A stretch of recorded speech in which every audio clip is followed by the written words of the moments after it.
오늘 우리에게 주시는 말씀은 역대하 16장 7절에서부터 14절까지 말씀입니다. 그때의 선견자 하나니가 유다 왕 아사에게 나와서 그에게 이르되 왕이 아람 왕을 의지하고 왕의 하나님 여호와를 의지하지 아니하였으므로 아람 왕의 군대가 왕의 손에서 벗어났나이다. 구스 사람과 룩 사람의 군대가 크지 아니하며 말과 병거가 심히 많지 아니하더이까. 그러나 왕이 여호와를 의지하였으므로 여호와께서 왕의 손에 넘기셨나이다. 여호와의 눈은 온 땅을 두루 감찰하사 전심으로 자기에게 향하는 자들을 위하여 능력을 베푸시나니 이 일은 왕이 망령되이 행하였은즉 이후부터는 왕에게 전쟁이 있으리이다 하매 아사가 노하여 선견자를 옥에 가두었으니 이는 그의 말에 크게 노하였음이며 그때에 아사가 또 백성 중에서 몇 사람을 학대하였더라. 아사의 처음부터 끝까지의 행적은 유다와 이스라엘 열왕기에 기록되니라. 아사가 왕이 된 지 39년에 그의 발이 병들어 매우 위독했으나 병이 있을 때에 그가 여호와께 구하지 아니하고 의원들에게 구하였더라. 아사가 왕위에 있은 지 41년 후에 죽어 그의 조상들과 함께 누우매 다윗성에 자기를 위하여 파두었던 묘실의 무리가 장사하되 그의 시체를 법대로 만든 각양향 재료를 가득히 채운 상에 두고 또 그것을 위하여 많이 분향하였더라.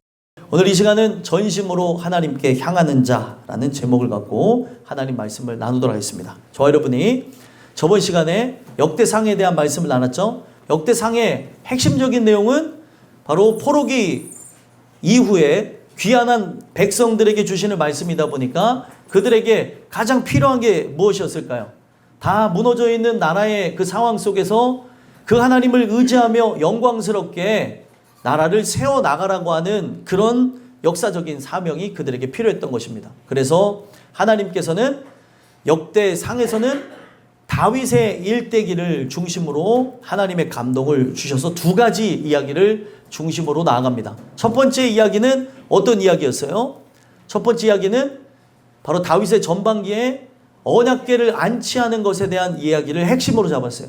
언약궤가 예루살렘으로 돌아오는 것이 어떤 의미인지를 얘기하고 있는 거죠. 그러면 오늘 우리가 하나님의 영광이 이 자리에 있다고 한다면, 이 자리에 임재하고 있다면 우리가 돌아와야 될 곳은 어디예요? 바로 예루살렘, 바로 하나님의 임재가 있는 땅끝교회로 돌아와야 되는 것입니다. 그래서 그들이 제일 중요한 것, 하나님의 임재가 먼저 들어갔다는 걸 얘기해 주는 거예요. 다 무너진 상황 속에서도 예루살렘 땅에 하나님의 임재, 언약이 있기 때문에 우리가 돌아오게 된 것이고 이제는 다시 그 영광을 실현해 나가는, 세워나가는 그런 것이 필요하다. 그런 측면에서 다윗의 전반기에 언약궤를 안치하는 얘기가 있었던 겁니다. 그래서 후반기에는 그 부분에서 이들이 진짜 사명의식을 갖고 뭘 만들어야 돼요? 무너진 성전을 수축해야 되니까 성전 건축에 대한 유언과 그 모든 내용을 솔로몬에게 위임하는 내용으로 역대상이 진행이 됐던 거예요. 그리고 역대하를 이제 보시게 되면 역대하의 이 모든 부분에 가장 중요한 부분을 장식하는 게 누구예요? 솔로몬 왕입니다. 솔로몬 왕이 아버지 다윗에게 유언을 들었던 대로 위임받았던 모든 내용대로 순종하면서 성전을 재건하는 얘기가 나오고요. 그 후에 자긍하여서 타락하여 이스라엘이 두 나라로 쪼개지는 얘기가 나와요. 근데 두 나라로 쪼개졌는데 북이스라엘에 대한 얘기는 삭제되었습니다. 존재하지 않아요. 왜 그렇죠? 포로기 이후에 귀환한 백성들에게 주는 말씀이다 보니까 이미 불순종하에서 나간 사람들에 대한 얘기는 들을 필요가 없어요. 불순종에 의해서 나간 사람들은 결국에 멸망밖에 없기 때문에 지금 좌충우돌하면서 은혜 속에 이 모양 저 모양 어떨 때는 순종했다가 어떨 때는 불순종했다가 나아가는 그런 모습 속에 있는 남유다 출신의 이스라엘 사람들에게 하나님께 순종함만이 사는 것이다. 그래서 남유다 열왕들의 이야기만 기록되어진 거예요. 그럼 남유다의 그 열왕들의 이야기를 보게 되면 누구는 선한 왕이었고 누구는 악한 왕으로 기록된 자들이 있다는 거예요. 그래서 젊은 날의 모습과 또 연세가 지긋하셔서 그 지긋한 그 나날을 어떻게 살아가는지에 대한 얘기가 다른 분들이 있다는 거예요. 어떤 사람은 인생의 말미에, 어떤 사람은 인생의 초입에 하나님을 찾았던 모습이 있다는 거죠. 오늘날 우리가 이 말씀을 돌아보면서 전심으로 하나님께 향하고 있는지를 봐야 돼요. 전심으로 향한다고 하는 것은 제가 이따도 또 말씀드리겠지만 인간의 영역이 아닙니다. 하나님의 역사하심이 있어야지만 전심으로 그리고 온 마음을 다하여 나갈 수 있는 것이지 나의 의지적 결단으로 할 수가 없어요. 오늘날 나라고 하는 존재가 뭐 여러 가지 상황에 의해서 비뚤어진 시각을 가졌을 수도 있고 상처나 그리고 나의 마음이 온전하지 않을 수도 있어도 좋습니다. 그러나 오늘날 하나님의 말씀은 이 모든 것을 새롭게 한다는 거예요. 과거의 내 모습을 자꾸 연관지면서 신앙생활을 안 하는 이유는 이것이다 저것이다 라고 하는 것은 궤변에 불과한 거예요. 나중에 심판대에 서면 할 말이 있을까요 없을까요? 할 말이 없어요. 오늘날 하나님께서 기회를 열어줬는데도 불구하고 이 기회를 박차고 내가 선택한 것을 따라서 나가는 것에 대한 것을 성경은 책임지라는 거예요. 우리의 모든 책임을 누구에게 맡겨야 돼요? 하나님께 맡겨야 되죠. 그런 자들은 하나님이 도와주시지만 내 모든 책임을 내가 지겠다고 하면서 내가 지옥 가는 한이 있어도 내 마음대로 살겠다고 하는 사람에 대한 그 삶은 하나님께서 그래 네가 그렇게 했으니 행한 대로 보응을 받아라 라고 얘기하는 거예요. 오늘 우리가 이 말씀을 들으면서 생각해 봐야 되는 게 전심으로 하나님을 향하며 살아가는지 아니면 나라고 하는 존재가 전심이 아닌 나의 일부만 나의 어쩌면은 동의되어진 생각에서만 하나님을 따라가는 건 아닌가 생각해 보면서 여러분들의 예배가 진부함에서 벗어나 진정으로 하나님 앞에 올려드려지는 살아있는 예배가 되기를 간절히 소망합니다. 그래서 오늘 말씀해 보게 되면 아사라고 하는 왕이 나와요. 이 아사라고 하는 왕은 사람에 따라 평가가 달라요. 이 사람은 선한 왕이었다가 뒤에 인생의 말미에 보게 되니까 악한 왕으로 전락한 모습이 있다 보니 이것을 색깔로 칠한다면 색깔이 처음에는 좋은 색깔이었다가 나중에는 나쁜 색깔, 검정 색깔로 바뀌게 되는 왕이 되더라는 겁니다. 오늘날 생각해 봐야 되는 바가 있어요. 하나님께서 우리를 향해서 주시는 마음은 100%입니까? 100%가 아닙니까? 100%죠. 그러면 반대로 마귀가 여러분들을 향하는 마음은 100%예요? 100%가 아니에요? 100%죠. 100%로 뭘 하길 원해요? 우리 인생이 망하길 원하죠. 우리 인생이 지옥 가길 원하죠. 그래서 생긴 일이 지금 아사 왕의 마지막 그 인생의 말미에 나타나는 일들이라는 거예요. 마귀는 평생 기다립니다. 때를 기다려요. 마치 내가 잡아먹으려고 하는 그런 영양때를 기다리는 사자와 같습니다. 사자는 언제까지 기다려요? 어떤 사자를 봤는데 그 내셔널 지오그래픽에서 정말 황당한 사자인데 너무 쥐죽은 듯이 그 톰슨 가젤이 자기 앞에 오는 것을 기다리다가 잠들었어요. 그럴 정도로 얼마나 쥐죽은 듯이 있다가 자기가 이렇게 잠들었다 깜짝 놀라면서 일어나다가 이러면서 잡아먹는 그런 게 있는데 그럴 정도로 아주 몇 시간이든 몇 분이든 그 장소에서 자기의 목적을 이루기 위해서 사자는 기다린다는 거예요. 그러면 사탄은 평생을 기다린다니까요. 우리 일평생 이게 우리 권사님들이 일평생 수고했으니까 이제 적기다. 이제 넘어뜨리자. 이렇게 할 수 있다는 거예요. 그러면 그 부분에서 이것을 통과할 수 있는 것은 뭐밖에 없어요? 믿음밖에 없습니다.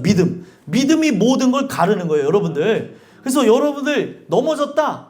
우리가 일어났다. 우리가 잠시 잠깐 넘어질 때가 있어요, 사람은. 근데 잠시 잠깐 말고요. 나라고 하는 존재가 정말 중심이 어디 있는지를 돌아보게 하는 게 아사 왕의 일대기라는 거예요.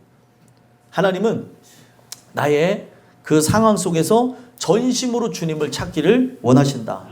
그거를 생각해 보면서 내 마음은 어떠한지를 생각해 봤으면 좋겠습니다. 그래서 지금 하나의 그 전쟁의 사건을 바탕으로 해서 선견자 하나니가 와서 쉽게 얘기하면은 그 부분에 대해서 지적해주고 돌아보고 회개할 수 있도록 기회를 주는데 어떻게 그가 반응하는가 한번 살펴보자는 거죠. 7절 한번 읽어볼까요?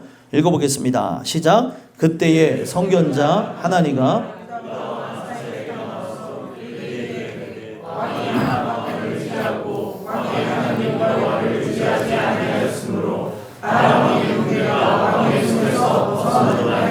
아멘. 말씀이라고 하는 게 절대로 어렵지 않습니다. 여러분들이 듣고자 하면 다 들리죠. 근데 어떨 때 사람들은 못 알아듣는 척하냐? 분리할 때 못 알아듣는 척하고, 그리고 그 말씀에 대해서 실제로 나라고 하는 존재에게 하나님이 주신 말씀이라고 하면 공격적인 태도도 가질 때가 있는 걸 봐요. 왜 그러냐? 말씀은 살아있기 때문에 그래요. 그래서 오늘날 저는요, 말씀이 그러하니까 나누는 건데, 오늘 이 말씀은 어제 우리 청년들하고 깊이 나눴던 내용인데 또 나왔어요. 그 희한한 거죠. 그러면은 어제 이 내용에 대해서 들었던 사람, 내가 전심으로 주님을 찾아야 되는데 전심으로 찾지 않았던 사람은 불편할 수도 있는 거죠. 어제 나눴던 내용인데 오늘 또 나오네? 중요한 거는 그건 2주 전에 나온 말씀입니다. 청년들에게도 그럴 수도 있고, 또 일부 예배 때 얘기를 하면은 오래간만에 여러 상황에 의해서 이 상황을 뚫고 예배드린 분들이 있는 거예요. 그러면 그 예배드린 분들이 이걸 들을 때는 목사님이 꼭 의도적으로 오늘 딱 오래간만에 교회 나왔더니 교회 열심히 나오라고, 안 그러면은 마치 멸망할 것처럼 막 얘기하는 거예요. 그게 아니라 2주 전에 이분들이 오늘 나올지 안 나올지, 이 내용이 제가 의도해서 연결하는 게 아니라 하나님 말씀은 살아서 계속해서 우리에게 비춰준다니까요. 강력한 빛으로 비춰주는데 이렇게까지 얘기하는데도 제가 언제 그렇게 한다고 했나요? 제가 언제 순종한다고 했나요? 이러면서 자기 길을 걸어가는 안타까움이 있는 그런 부분들이 청년들뿐만 아니라 아이들뿐만 아니라 우리의 직분자들에게도 나타날 때가 있다는 거예요. 지금은 이것이 권리인 것 같죠? 지금은 이게 막 되게 좋은 모습인 것 같죠? 절대로 이거는 훌륭하지도 않고 아름다운 모습도 아닙니다. 언젠가 인생의 결산의 날이 다가올 때 할 말이 없으면, 왜 내가 그때 순종하지 않았지? 내가 왜 더 들으려고 하지 않았지? 왜 하나님 왜 나에게 이런 은혜를 주지 않았습니까? 이 모든 부분에서 내가 이렇게 하는 거는 엄연하게 나를 입체적으로 봐야 되는데, 하나님의 은혜를 내가 받지 못해서, 하나님이 나에게 은혜를 주시지 않아서 내가 딴 길로 가는 거구나. 그래서 저는 되게 안타까운 게 그거예요. 하나님께서 계기를 줬으면 좋겠다. 그래서 제가 그랬어. 이 계기를 바라는 어떤 한 사람에게 이 계기는 사람이 이것을 볼 때에 엄청나게 견디기 어려운 계기가 될 수 있다. 근데 그것도 모르면서 계기를 이렇게 요구할 때가 있다는 거죠. 오늘 하나님은 그 영혼을 얼마나 사랑하는지를 보여주는데, 이 하나니가 와가지고 전혀 인지하지도 못하는, 얼마나 죄가 그 속에서 창궐해 버렸는지. 죄는 틈을 타고 들어옵니다. 마귀도 틈을 타고 들어와요. 그 생각을 집어넣어서 나를 지배해버리면 나라고 하는 존재가 이제는 예배를 안 나오는 것이 그럴 수도 있지라고 생각을 한다는 거. 이게 나하고 무슨 상관이 있을까라고까지 갈 수 있다는 거예요. 사람은요. 예배를 안 드리는 거는 멸망으로 나가는 것인데, 나의 모든 삶의 기회를 박탈당하고 멸망으로 나가는 것인데, 그것조차도 모르고 나아갈 때가 있다는 거예요. 늘 예배의 현장에 있는 게 아무것도 아닌 것 같지만, 여러분들은 이 자리에 오게 된 것은 엄청난 은혜가 있었기 때문에 나온 겁니다. 그래서 오늘 이 엄청난 은혜 속에 나라고 하는 존재가 전심으로 하나님 앞에 향하는지를 돌아보자는 거죠. 그래서 이 하나니가 늘 자기는 충만하다고 생각하고 늘 하나님을 정말 영화롭게 한다고 생각하는 아사에게 나타나서 이런 얘기를 하는 거예요. 왕이 아람 왕을 의지하고 왕의 하나님 여호와를 의지하지 아니하였으므로. 그러니까 여기에 아사 왕은 누구를 의지해야 되는 거예요? 바로 여호와 하나님을 의지해야 되는데 누구를 의지했다는 거예요? 아람 왕을 의지한 거예요. 아람 왕 베나닷을 의지하게 되어졌는데 이유가 뭔가 하고 살펴보면, 앞전에 북이스라엘 왕 바하사가 쳐들어오려고 거기에 망대를 짓고 감시하려고 하는 이 장면을 보니까 자존심이 상하는 거예요. 언젠가 우리를 감시하다 못해 쳐들어오려고 하는 거구나. 이것을 보면서 대항해야 되는데 대항할 자기는 체력이 없는 거예요. 그리고 인력이 없는 거예요. 그리고 나에겐 능력이 없다고 생각하는 거죠. 그럴 때일수록 우리가 더 바라봐야 되는 분이 누구예요? 하나님인데, 젊었을 때는 안 그랬는데 나이가 들어가면서 지금 아사 왕이 희한하게 아람 왕 베나닷에게 요청을 하는 거예요. 조공을 바쳐서 이 조공을 당신에게 드리니 저 바하사 왕을 내쫓아달라고 하는 거예요. 아사가 바하사를 내쫓은 겁니다. 바하사가 쳐들어오니 아사가 바하사를 내쫓는, 되게 헷갈리는 그런 내용이 이게 있는데, 그 부분에서 이 베나닷은 자기에게 엄청난 조공을 바치니까 바하사하고 그리고 아람 왕 베나닷하고 서로는 협약을 맺은 존재예요. 쳐들어가지 않겠다라고 하는 건데 돈만 있으면 어떻게 해요?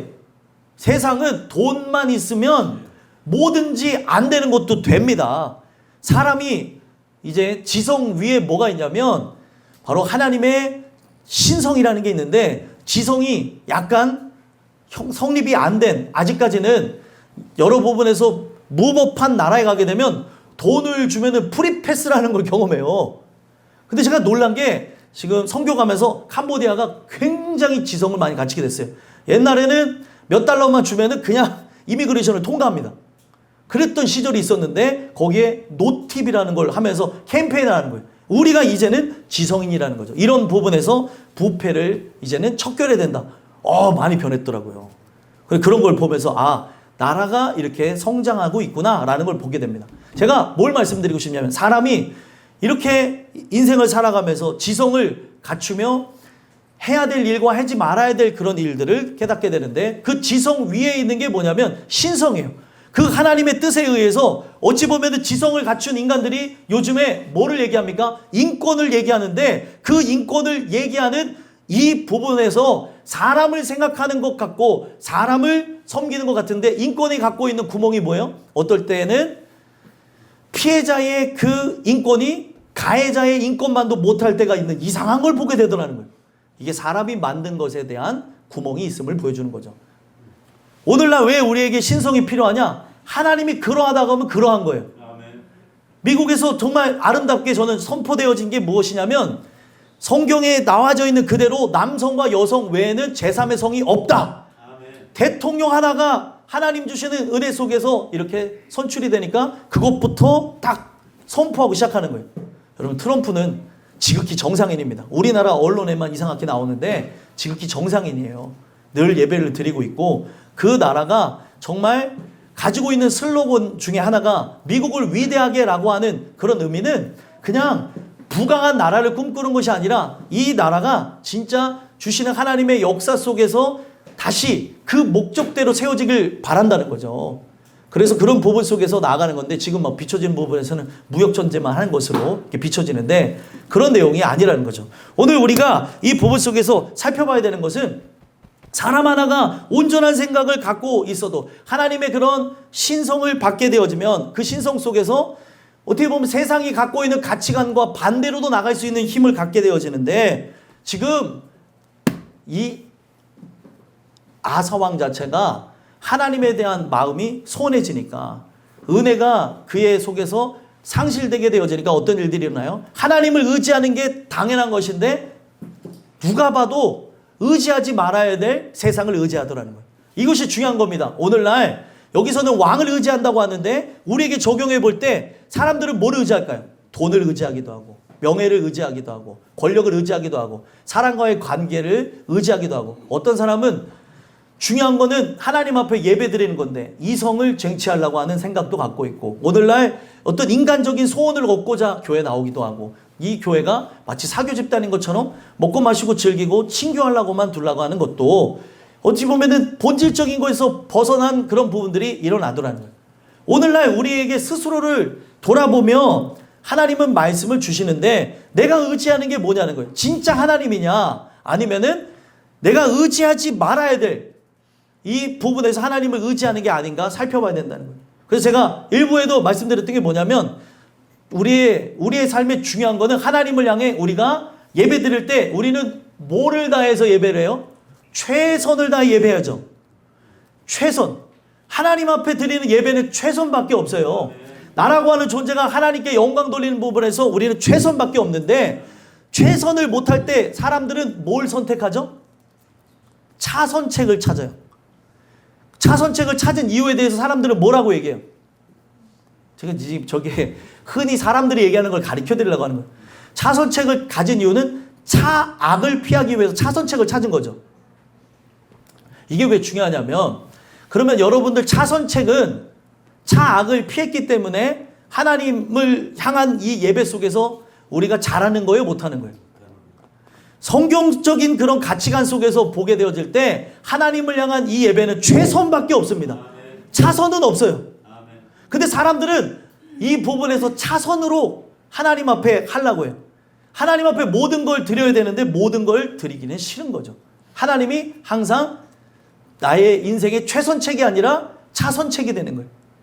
왜냐하면 차악을 피해야 되고 지옥 가기는 싫은데 하나님 뜻대로 살고 싶지는 않고 그러다 보니 어쩔 수 없이 예배를 드리는 안타까운 모습이 있다는 거예요. 오늘날 우리가 예배를 드리는 거 제가 청년들한테 몇 주간 계속해서 반복하면서 얘기하고 있는 게 있어요. 뭐냐?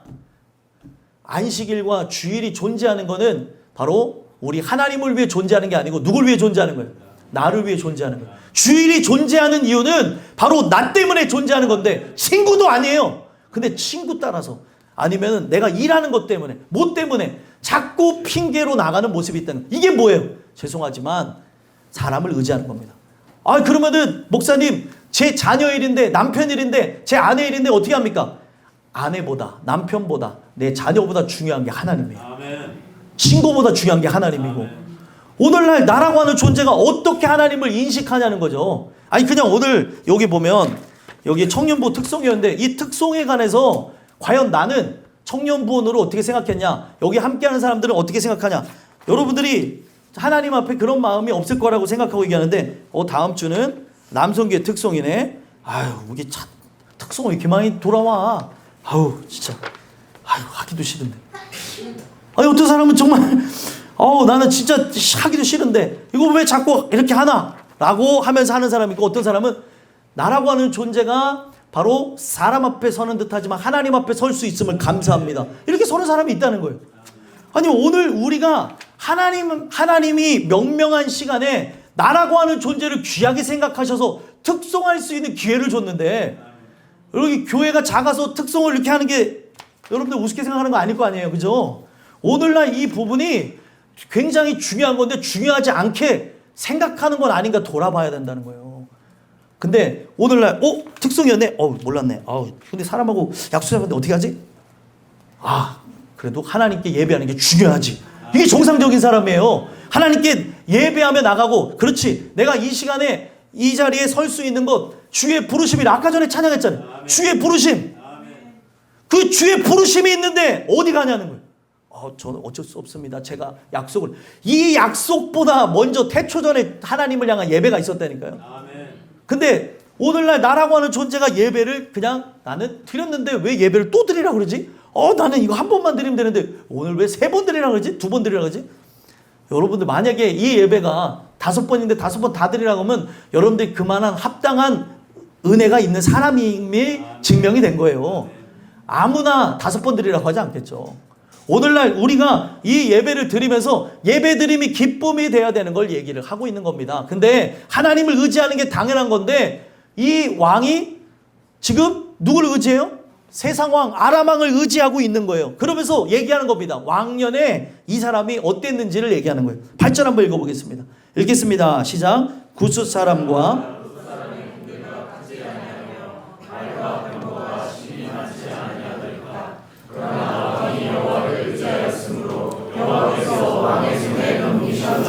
아멘. 구스 사람과 룹 사람의 군대가 크지 아니하며 왕과 병거가 말과 병거가 심히 많지 아니하더이까. 이 얘기는 뭐냐면 왕년에 이 아사 왕이 하나님을 절대적으로 의지했을 때 어떤 일이 있었습니까? 앞전에 보면 구수인 세라 왕이 쳐들어올 때 100만 대군이 쳐들어왔어요.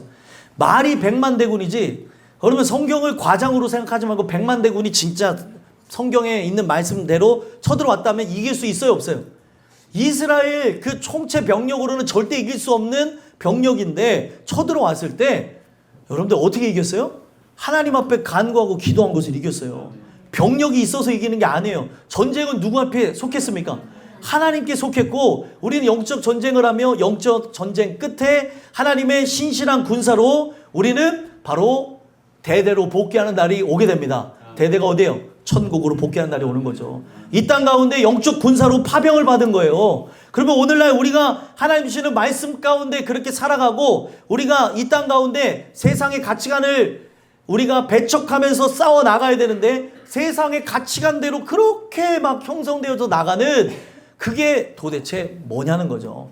이게 우연히 갑자기 어느 날 갑툭 갑자기 툭 튀어나온 게 아니라 이 속에 뭔가가 있었기 때문에 튀어나온 겁니다. 지금 이 얘기가 왜 중요하냐면, 아니 여러분들 젊었을 때 하나님의 역사와 연세가 드셨을 때 하나님의 역사가 달라요? 틀려요? 다른 것 같아요? 같아요? 틀려요? 아이 목사님 제가 이제 몸이 옛날 같지가 않은데 목사님 무슨 얘기입니까? 내 몸은 쇠약해졌지만 하나님은 변함이 없습니다. 그죠? 하나님은 변함이 없는데 내 몸이 변하니까 하나님도 변한다고 생각하는 거예요. 사람은. 진짜 생각해 봐야 되는 거예요. 하나님은 회전하는 그림자가 있어요? 없어요? 없어요. 근데 내 몸이 변한 걸 제가 인정하지 말자는 게 아니에요. 근데 오늘날 믿음의 사람들은 물리적인 법칙을 거스릅니다. 물리적인 법칙에 의해서는 시간이 지나면 다 모든 것들은 다 쇠하여질 수밖에 없어요. 그런데 여러분들 성경에 나와 있는 갈렙, 아까 여호수아 얘기 기도 중에 나왔는데 여호수아와 또 아론과 훌 나왔는데 또 누구 나와? 여호수아 나오면 한짝 더 나왔어야죠. 예? 갈렙도 나왔어야죠. 갈렙이 여러분들 몇 살에 아낙 자손의 땅을 85세. 우리 교회 지금 85세가 계신가요? 정준환 장로님 아직 85세 안 되셨잖아요. 그죠? 예. 85세요? 야, 이제 아낙 자손을 물리치실 때가 됐어요. 때가 되셨어요. 아유, 어쩐지 85세가 됐다고 옆에서 김수장 원사님 85세요 목사님. 85세가 되셨습니다. 그러면 이제 귀한 일을 할 거예요. 그 귀한 일이 뭐냐? 바로 아들 정명진 목사님과 또 자손들을 위해서 기도하는 일. 얼마나 귀중한 일이에요. 여러분들 내가 직접 나가서 싸우진 않지만 나는 너희들 위해서 기도할게. 기도로 밀어줄게. 여러분들 중요한 게 이 부분에서 우리가 아는 갈렙이 앞장섰다는 게 중요한 거예요. 어떤 누구도 앞장설 수 없을 때 진짜 힘이 빠졌는지 안 빠졌는지는 천국 가서 물어보세요. 성경에 보니 뭐라고 얘기해요? 이 갈렙이 나의 힘이 여전하다고 얘기해요. 여전하지 않을지라도, 혹시 아니었을지라도 그렇게 믿고 말하는 거는 하나님의 언약하심이 있었다는 거죠. 그 약속을 믿는 게 여러분들 믿음이라는 거예요. 하나님은 변하지 않습니다. 그러나 우리의 육체는 쇠하여져요. 그러면 육체가 쇠하여진다고 해서 우리의 믿음도 쇠하여져나? 우리의 믿음은 더욱 강건해져야 되죠. 우리가 정말 성경 속에서 인용해야 되는 게 무엇이에요? 겉사람은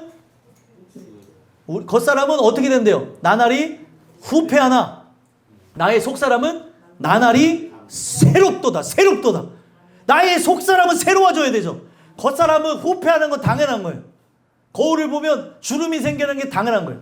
이렇게 막 다리미질 한다고 안 펴지더라고요. 다리미질 진짜 하면 안 돼요.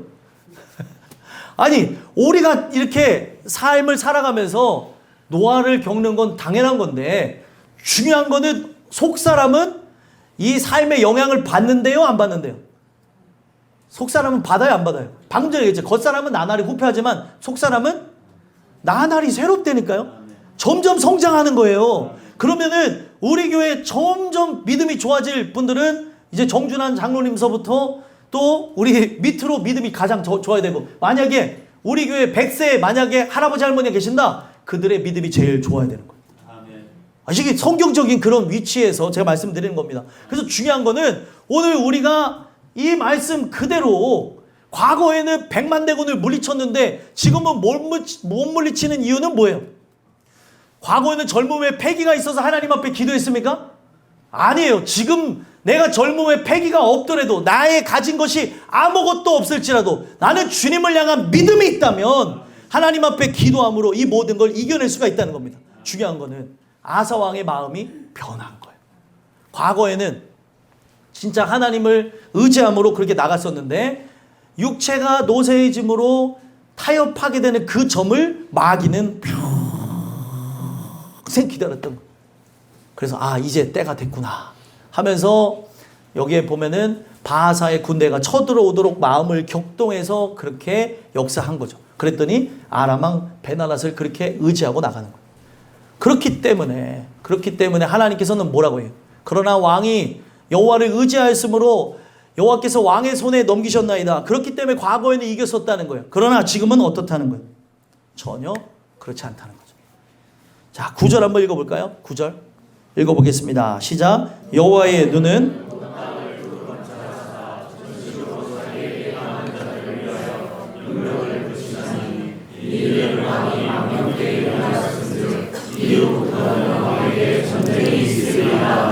아멘. 여기 보니까 여호와의 눈은 온 땅을 두루 감찰했대요.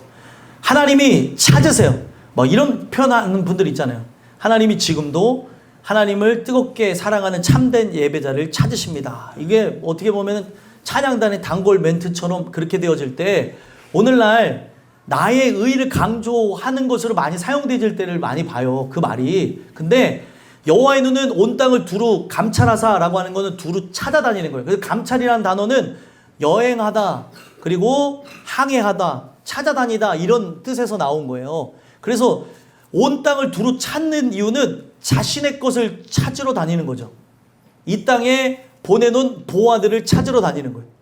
여러분들이 이 자리에 오게 된 것은 다른 것이 아니라 하나님이 찾으시는 보화이기 때문에 오게 된 줄 믿습니다. 그래서 중요한 거는 하나님은 자기의 것을 찾으러 다니는 거예요. 그런데 이 자기의 것을 찾을 때에 이 모든 부분에서 우리가 전제되어져야 되는 게 무엇이냐면 하나님의 예정이라는 거죠. 그 예정과 그리고 택하심과 그 구원하심으로 이 모든 일이 진행되어지는 건데 성경에 보면 흥미로운 게 있습니다. 예수님이 이 땅에 초림주로 오셨어요. 그래서 천국 복음을 증거하고 나가실 때 중요한 거는 이 말씀 그대로 예수님은 어떻게 하셨대요? 동네마다 두루 다니시면서 전파하셨다고 얘기해요. 동네에 들어가서 찾아다니는 거예요. 어떤 자를 찾아다녔을까요? 하나님 아니면 안 되는 사람, 오직 주님이 필요한 자. 아니 오늘 우리가 이 예배 드릴 때 어떤 마음이어야 되냐면 바로 이 11시 예배 때 하나님을 만난다고 하는 그 간절함이 있기를 바라는 그런 마음에서 하시는 거거든요. 오늘 하나님 아니면 안 되는 이 간절함이 나에게 있는가를 하나님은 질문하시는 거예요. 그런 자들을 찾는 거죠. 그래서 여러분들 보면 예수님을 따랐던 자들이 누구예요? 예수님을 따랐던 자들. 그때 당시에 나라를 팔아먹었던 세리나 아니면 죄인들, 창기들이 예수님을 따라다니는 거예요. 그러니까 그때 당시에 바리새인과 서기관은 이해가 안 되는 거예요. 저가 메시아라고 하는데 뭔 메시아가 오늘 늘 예배했던 나는 찾으러 오지도 않고 저런 사람들을 찾으러 다니고 그리고 나를 따르라 그러고 내가 너와 함께 한다고 하고 왜 저들과 함께 스승과 제자 관계를 맺고 가족이 되는가 이해를 못하는 거예요. 예수님이 말씀하실 때 요한복음에 보게 되면 바리새인과 서기관은 흥미로운 내용이 나오는데 뭐라고 이야기하냐? 하나님의 말씀을 받을 공간, 자리가 없도다 이런 얘기를 해요. 하나님 말씀을 받는 게 아무것도 아닌 것 같죠. 어떤 사람은 저는요 말씀을 잘 들으려고 하는데 말씀이 안 들려요. 여러분들 이게 되게 무서운 말이에요. 왜 무서운 말이에요? 말씀이 명확하게 들려야 우리에게 믿음이 생겨나는데 안 들린다고 하는 거는 하나님이 나를 택하시지 않은가라고 하는 입체적인 생각을 가지면서 두려움이 있어야 되는데 두렵지가 않아요. 저는 정말 나가기 싫은데 자꾸 나가라 하니까 나왔는데 또 나왔더니 또 잔소리가 또 나왔는데 예배 이만큼 드렸으면 됐지 뭐 예배가 점점 늘어나는지 모르겠다고. 왜 제가 이렇게 예배를 하나님 앞에 나오는데 이 예배가 왜 더 많아지냐는 거예요. 오늘 우리가 생각해 봐야 되는 게 있어요. 제가 아까도 말씀드린 게 있는데 아들 예수를 주신 그 생명값과 나의 행동을 함께 비례한다고 말할 수 있어요? 없어요? 생명값을 줬는데 내가 하는 이 열심이 하나님의 성에 찬비가 차지 않습니까? 안 차죠. 오늘날 그 생명 주신 것에 대해서 우리는 무한 감사하며 하나님의 영광을 위해 살아갈 뿐입니다. 근데 사람들은 내가 이만큼 했는데 왜 나만 봉사합니까? 생각해보니까 오늘날 저는 어느 순간에 보니까 늘 교회 예배 끝나고 나면은 밥 먹고 나서 설거지를 하고 있더라고요. 뭐죠? 왜 나만 설거지해? 그래서 왜 나만 왜 이것을 준비하는지 모르겠어요? 이것이 여러분들 복이에요. 근데 이 복인 줄을 모르니까 불평불만하고 막 어떤 사람은 가서 앞장서서 하나를 사는데 어떤 사람은 어떻게든 안 하려고 뺀질뺀질대고 뒤로 이렇게 막 빠지고 안 해도 돼요. 은혜 받은 사람들만 하라고 하는데 저는 언제든지 억지로 하라고 한 적이 없는데 우리 교회들을 보게 되면 이 순종을 잘 하시면서도 본인들의 패턴대로 잘 하시겠다고 하니까 저는 그렇게 내비로 두는데 은혜가 없는 사람한테 어떤 것도 시키면 안 됩니다. 은혜가 없는 사람한테 직책을 맡기거나 어떤 책임감이 없는 사람한테 하라고 하면 왜 나를 자꾸 이렇게 일하게 하지?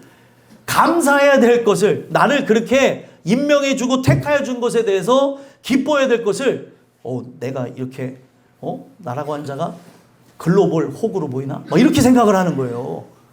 오늘 여러분들과 저라고 하는 존재를 하나님께서 그렇게 택하여서 부른 겁니다. 근데 오늘날 사람들이 인식을 사탄이 싹 바꿔버리니까 감사해야 될 것이 감사하지 않는 거예요.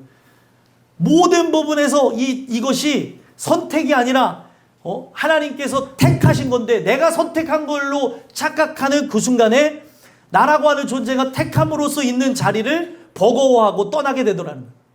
여러분들이 이 자리에 온 것은 아까도 찬양에 뭐라 했어요? 주의 부르심이라. 주님이 부르신 거예요, 여러분들.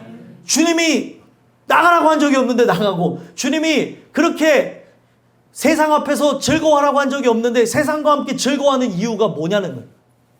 우리가 이 부분을 볼 때 두루 감찰해서 두루 찾아다시는데 자기에게 향하는 자들, 전심으로 자기를 향하는 자들을 찾는다는 거예요. 오늘날 이 말씀에 대한 반응이 우리 모든 사람들에게 있어요. 택함을 받은 존재라고 하면 은혜를 받는 게 당연한 거고 이 말씀을 내 마음속에 새기고 살아가야 되는 겁니다.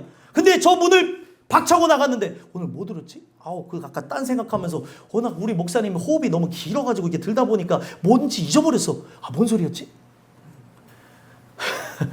한 번이라도 성경을 우리가 읽어보고 오늘 본문을 읽어보고 왔다면 더 명확하게 들릴 것이고, 혹 읽어보지 못했다고 한들 여러분들이 전심으로 하나님을 향하고 은혜를 사모하는 마음이 있다면 이 말씀이 여러분들에게 들려질 거라 저는 믿습니다. 그래서 오늘 이 부분 속에서 생각해 봐야 되는 게 뭐냐면 전심으로 하나님께 향하는지를 돌아보라는 거예요. 여러분들 죄송하지만 아사는 전심으로 하나님 앞에 향했습니까? 향하지 않았습니까?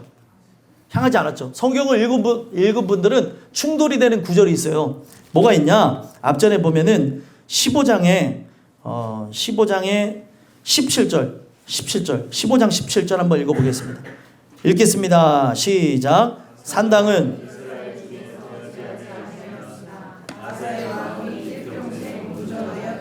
아멘. 일편색 온전했대요.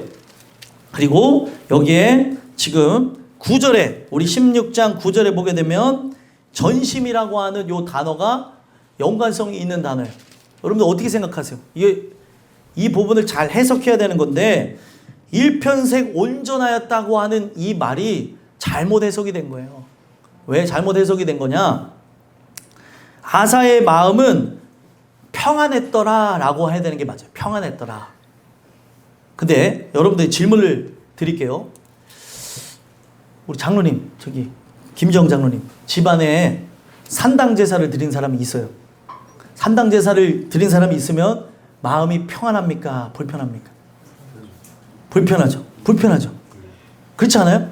우리가 다 예수 믿고 나가야 되는데 예수 믿는다고 하는 문의는 갖고 왔어. 예수 믿는 척은 해.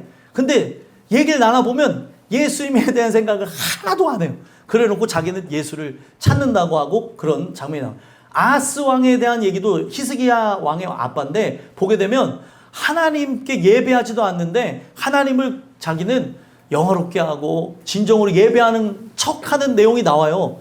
그걸 보면 우와 어떻게 이렇게 하지? 자기 모습도 못 보나 하는데 중요한 거는 오늘날 신앙인으로 살아간다는 우리들의 모습 속에 가정에 있을 수도 있고 직장, 사회 아니면 우리 교회 안에서도 그런 모습이 내 모습인데도 전혀 인지를 못하고 살아갈 수 있다는 걸 얘기하는 거예요. 이 얘기를 여러분들 다시 생각해보면 산당은 이스라엘 중에서 제하지 아니하였으나 아사의 마음이 일평생 편안하였더라. 맞는 말이에요? 틀린 말이에요? 틀린 말이에요. 생각을 해봐야 되는 거예요. 우리는 그냥 이 성경을 읽을 때가 있는데 이 부분에서 불편해야 되는 게 하나님의 사람들의 모습이라는 거죠. 그래서 이게 어떤 거냐면 내가 이만큼 종교개혁을 했는데 내가 2번에 걸쳐서 종교개혁을 하고 심지어 어떤 일을 했어요? 아사 왕이 자기 어머니 마아가 태우예요. 태우의 자리를 폐위시켰어요. 아세라 목상을 갖고 있다고 폐위시킬 정도면 신앙의 열정이 있는 거예요? 없는 거예요? 있는 거예요. 근데 거기에 자기의 만족감을 가져버리게 된 거예요. 내가 이만큼 했는데 내가 이렇게까지 어머니의 그 우상숭배를 끌어내릴 정도로 했는데 아유 저 작은 산당 정도는 안 해도 되지 않나. 이게 바로 인간이 갖고 있었던 자기의 의입니다. 이게 믿음이 있는 것처럼 지금 동의되어져 있는 그 사람의 능력이 컸던 거죠. 진짜 믿음은 노쇠화가 되어진 그 부분에서도 하나님을 찾는 게 진짜 참 믿음이에요. 이 부분을 보면서 제가 딱 깨달은 거예요. 아사는 왜 성경 속에 전심으로 하나님께 향하지 않았다는 말이 나온 이유가 오역이 아니라 진짜 전심으로 찾지 않았구나. 전심으로 찾는 사람은 우상 숭배하는 거 여러분들 견뎌요? 못 견뎌요? 못 견뎌요. 이런 거 되게 대단한 거라니까요. 막 예전에 막 은혜 받으면 또 이게 너무 은혜를 받으니까 막 이제 사람이 갖고 있는 기질했다는데 옛날에 제사를 드리는 걸 보면 가서 제사상을 엎었던 사람들이 있어요. 옛날에. 어떻게 됐을까요, 여러분들? 상상에 맡기겠습니다. 네.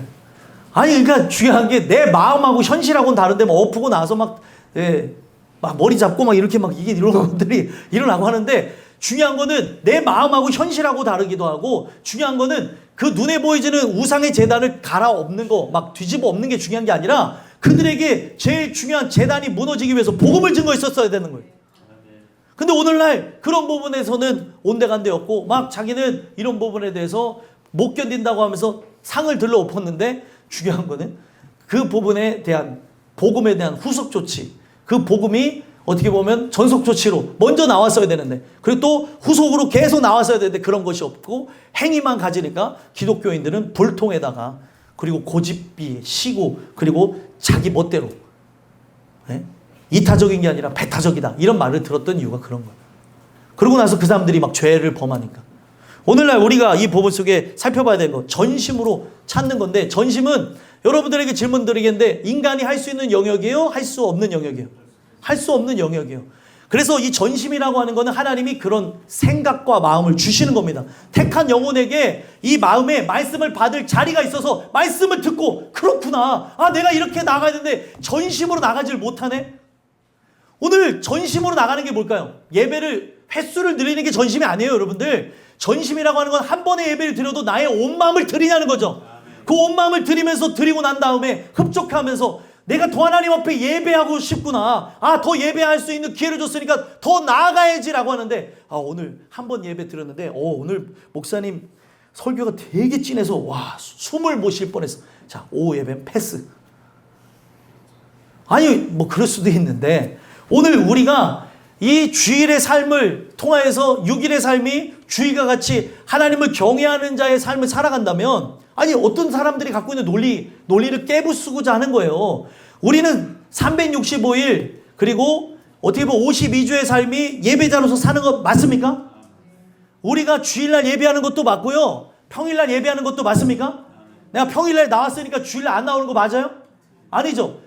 난 주일에 나왔으니까 평일에도 나와야 되고 평일에 나왔으니까 주일에도 나오고 늘 하나님을 향한 예배자로 살아가는 건 당연한 거예요. 이 당연한 것이 당연하지 않게 되어지니까 희한한 걸 보는 거예요. 변질이 그냥 일어나는 게 아닙니다. 내가 갖고 있는 어떤 가치관을 내 의식을 부여잡을 수 있다고 생각하면 안 돼요. 나라고 하는 존재를 이걸 붙잡고 갈 힘과 능력은 없는 겁니다. 그래서 전심이라고 하는 건 하나님이 주셔야 되는 영역인 거예요. 근데 누구에게 나타나요? 하나님 말씀을 받을 공간에 있는 자들, 그들 속에 하나님 말씀이 심기어져서 하나님 뜻대로 오직 하나님이 해답인 존재가 되게 하시는 겁니다. 하나님만이 나의 유일한 구원주가 돼야 하나님을 찾는 것이 피상적인 것에서 진심으로 전심으로 찾겠죠. 그냥 이 자리에 찍고 나가는 게 아니라 진심으로 하나님을 향한 예배로 나간다는 거예요. 오늘날 이 부분이 잘 되어지지 않다 보니까 나는 왔다 갔으니까 예배를 드렸다고 그렇게 말하게 되어지면 이게 앞으로 일어나는 모든 일들이 나는 예배를 잘 드렸었는데 왜 이런 일이 일어나지? 아닙니다. 오늘 내 중심이 어디에 있는지 이 예배를 드릴 때도 이 곳에 집중을 해서 내가 예배 시작은 사실은 여러분들 11시에요? 아니면은 10시 45분이에요? 10시 45분이에요. 함께 찬양하면서 그렇게 모든 부분이 한 호흡 속에서 나가야 되는 거거든요.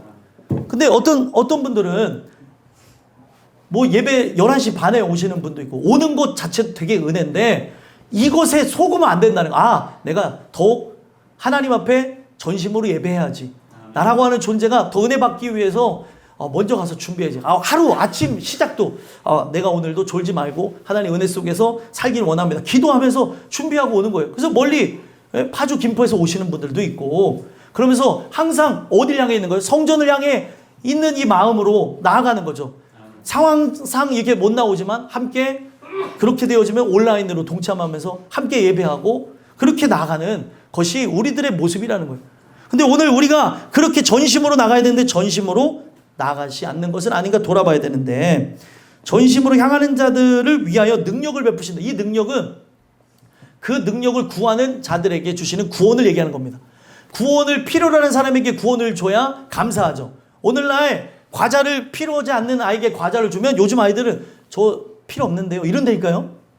진짜로 제가 길거리에서도 전도하면서도 경험하는 거고, 아이들한테도 주는데 얘가 이것이 배부르거나 아니면 필요가 없으면 목사님 됐어요, 저 필요 없어요, 이렇게 얘기해요. 요즘 애들은 필요하지 않으니까 필요하지 않다고 얘기하는 거죠. 마찬가지로 이게 어디에 적용되어지냐, 구원을 필요로 하지 않는데 구원을 주면 사람은 어떻게 할 것 같아요?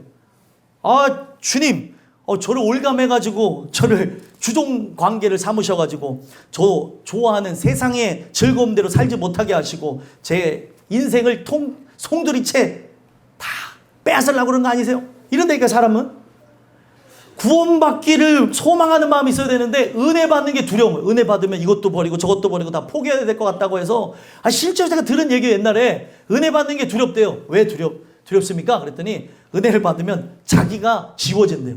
자기가 하고 싶은 것도 못하고 살아간다는. 하나님이 우리를 진짜 그렇게 만드는 겁니까? 아니에요. 여러분들 마귀에게 속고 있는 걸 얘기하는 거죠. 오늘 이 내용이 중요한 건 무엇이냐, 능력을 베푸시는데 전심으로 향하지 않기 때문에 하나님을 뭐라고 얘기해요? 왕에게 전쟁이 있으리다. 전에 앞전에 보게 되면 그렇게 나아간 것 때문에 전쟁은 없었는데 하나님이 때를 기다린 거죠. 그리고 이 때를 기다리면서 마귀는 자기의 어떤 그런 사명을 감당해야 될 거 아니에요. 하나님의 마음을 찢어놓고, 그리고 택하신 자도 미혹해야 되는 게 마귀의 사명이다 보니 평생을 기다리는데, 때가 되니까 이제 마귀가 작업을 시작하는데, 이 부분에서 이 전심으로 하나님을 향하지 아니하고 하나님을 의지하지 않은 것을 딱 찌르니까 어떻게 해요? 10절 한번 읽어보겠습니다. 읽겠습니다. 시작. 아사가 노하여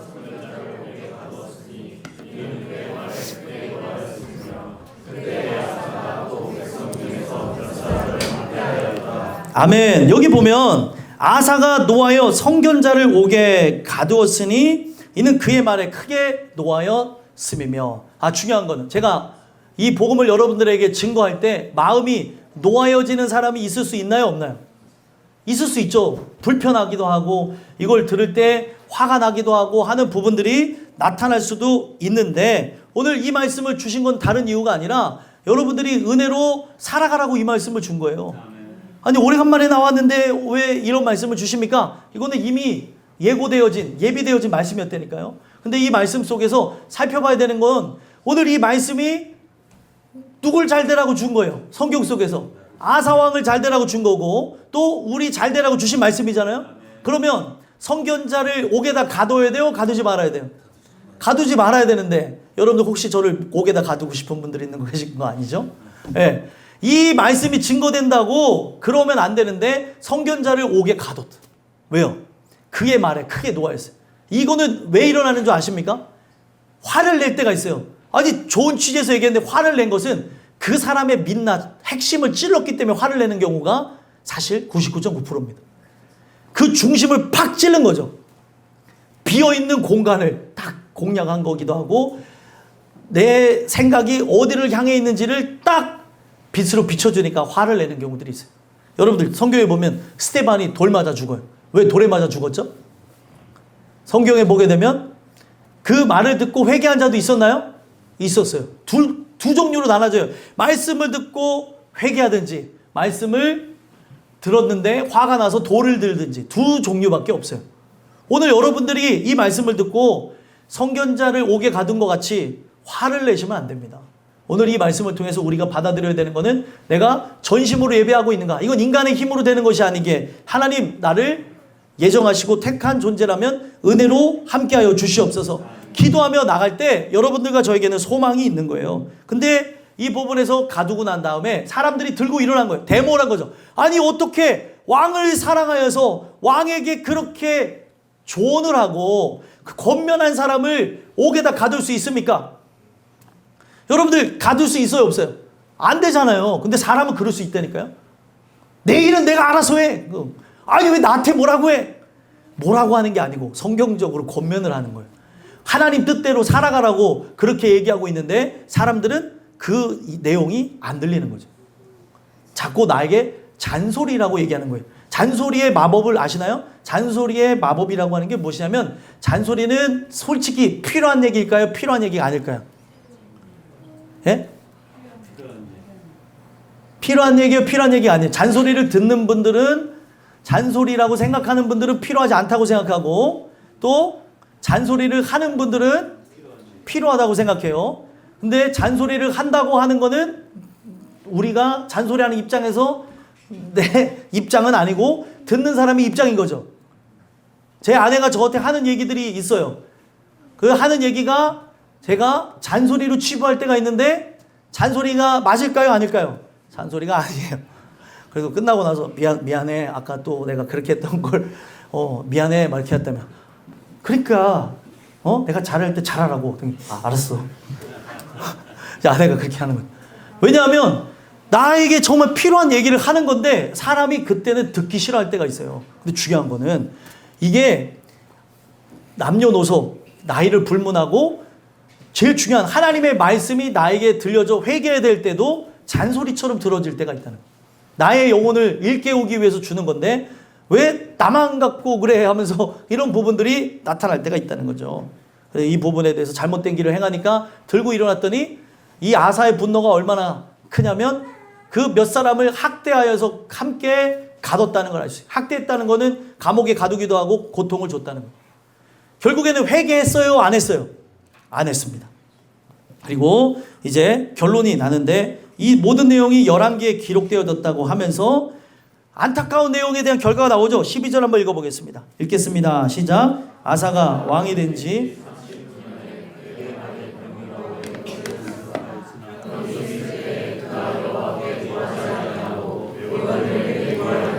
아멘. 자, 그의 발이 병들어 매우 위독하였으나 그 발이 어떤 병이 들었는지는 알 수가 없는데 그 발이 아마 썩어 들어가는 병이 아니었을까 추정을 합니다. 그러면 발이 썩어 들어가는 병이 걸렸다고 하면은 어떻게 하는 게 맞을까요? 이스라엘 정서상 제사장에게 먼저 보여줘야 돼요. 제사장이 어떤 의학적 지식이 있어서 그런 것이 아니라 하나님과의 관계가 틀어져서 그런 건 아닌가 먼저 보여주고 기도하기 위한 용도로서 이 모든 내용이 되어진 거예요. 어떤 의식이 있냐면 이스라엘 사람들은 하늘에서 매면 땅에서 매인다는 거예요. 그러면은 이때의 질병 자체 그냥 걸렸을 수도 있지만 혹시나 하나님의 그 뜻을 어겨서 불순종에 의해서 생겨난 것일 수 있기 때문에 알게 하기 위해서 제사장을 면담을 거치라고 했는데 면담을 거치지 않았어요. 그 이유는 무엇이죠? 뭐 사람들은 뭐 삐져서 그렇다라고 얘기하는데 삐진 게 아닙니다. 여러분들 이거는 뭐가 없는 거예요? 믿음이 없는 거예요. 그래서 여러분들 중요한 거는 여러분들이 서로 간에 사람 간에서도 우리는 신뢰를 가져야 돼요. 신뢰를 가지면 우리가 서로 이 부분에서 삐지거나 서로 오해하는 일이 없습니다. 그것이 더 돈독해져야 돼요. 부모 자식 간에도 부부 간에도 우리 함께 교우 간에도 저와 여러분들 사이에서도 그런 일들이 나타나야 되는 거죠. 그래서 이 부분 속에서 살펴봐야 되는 건 그가 이렇게 한 이유는 죄송하지만 믿음이 없어서 이거는 그런 일들이 일어났다는 거예요. 우리가 살아가면서 친한관계에 오해할 때가 있죠. 그럼 풀면 돼요. 근데 이건 안 풀린 이유가 있어요. 왜 안 풀린 거예요? 믿음이 없는 거예요. 믿음이 있어야지만 해결되는 부분인데 믿음이 없기 때문에 이와 같은 일들이 일어난 거죠. 위독했으면 하나님을 찾았어야 되는데 그래서 하나님 앞에 구해야 되는데 하나님께 구하지 않고 누구에게 나갔대요? 의원들에게 구했대요. 자, 이게 중요한 게 다시 8절로 돌아가게 되면 그가 누굴 찾았어야 돼요? 하나님을 찾았어야 되고 8절 9절에 보면 하나님을 구했어야 되는 게 바로 그가 해야 될 일인데 하나님을 의지해야 되는 게 그의 일인데 하나님을 의지하지 않은 것은 우연이 아니었다는 거예요. 오늘날 나라고 하는 존재가 하나님 주시는 은혜에 의해서 사람들이 볼 때 옛날에 잘하다가 못하는 것으로 변질되어진 것일 수 있는 모습으로 비춰질 수 있으나 이것은 앞전에도 봤지만 그냥 나타난 모습이 아니라 그의 인생 속에 산당을 우습게 여기며 내비뒀던 그것이 그의 삶 속에서도 이러한 하나님을 향한 뜨거운 마음이 아닌 미적지근한 마음 그리고 그를 구해야 되는 것이 당연한 것인데도 불구하고 구하지 않는 모습으로 나타났다는 겁니다. 그래서 결국에 의원들에게 구하였다라고 하면서 결국에 어떤 일이 일어납니까? 조상들과 함께 누움에 그가 다윗성에 자기를 위하여 파두었던 묘실에 무리가 장사하되 그의 시체를 법대로 만든 각양 향재료를 가득히 채운 상에 두고 그것을 위하여 많이 분향하였더라. 이게 씁쓸해하면서 얘기를 끝납니다. 많이 분향하는 것은 어떤 일이 있을 때 많이 분향할까요? 만약에 대한민국의 어떤 유명인이 소천을 했어요. 연결식을 해요. 그러면 어떻게 하죠? 사람들이 가서 추모를 하죠. 그럴 때 안타까운 죽음이 있어도 사람들과 추모하기도 하고 만약에 대통령이 죽었다고 하면 존경받는 대통령이라고 하면 어떻게 합니까? 대통령이 죽었을 때 사람들이 가서 향을 피우기도 하고 국화꽃을 놓기도 하잖아요. 그러면 지금 이 내용 속에서 많이 분향하였다라고 하는 것은 뭐예요? 그의 업적은 많은 사람들에게 찬사가 되어질 정도로 훌륭했다는 걸 얘기하는 거예요. 그런데 실상은 어땠다는 거예요? 실상은 구원받지 못하고 죽은 그런 씁쓸한 내용을 여기다 적어놓은 거죠.